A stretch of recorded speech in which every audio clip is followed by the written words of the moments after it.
The death toll for American military members is also rising tonight. Today, the Pentagon is confirming all 6 crew members aboard the refueling aircraft like this one have died after it crashed yesterday in Iraq. 13 service members have now been confirmed dead in this war.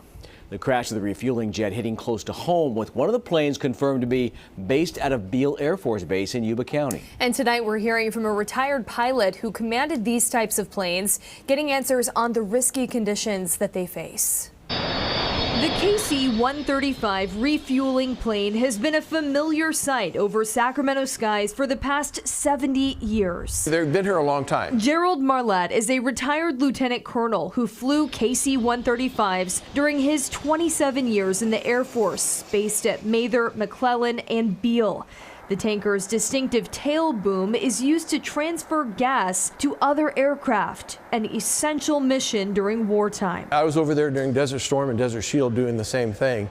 And the fighters have to go in, hit their target, come back, get gas, go back in and hit. He says a mid-air collision like the one between 2 KC-135s this week that killed 6 flight crew members is one of the worst mishaps that can happen while flying. It's a tragedy. Photos show the second aircraft that landed safely is from Beale Air Force Base. Marlatt can't tell exactly what happened by looking at the pictures, but he says the aircraft's vertical stabilizer suffered extensive damage. The top third seems to be cut off. So my assumption was that they crossed underneath somebody, whether it was one of the engine nacelles or the back of the airplane itself, and took off the tail. He remembers similar close calls when he flew refueling missions, where planes come within 20 feet of each other, traveling up to 400 miles an hour. There's times when it's like you realize that, no, that you're in a bad situation.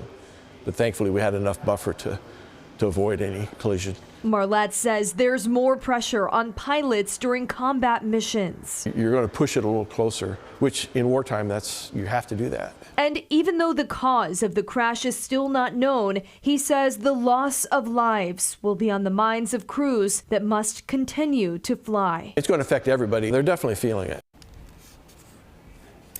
Now, so far, Beale Air Force Base has not released any statement regarding that mid-air collision. Marlatt says even though the plane is from Beale, the flight crew involved in the mishap may be from other bases outside of California. And again, the crash of that refueling tanker bringing the total to 13 service members dead. These 6 people were killed in an airstrike in Kuwait on just the second day of combat. That includes Sacramento-born soldier Robert Marzan. In Saudi Arabia, a 7th soldier was killed in an attack there.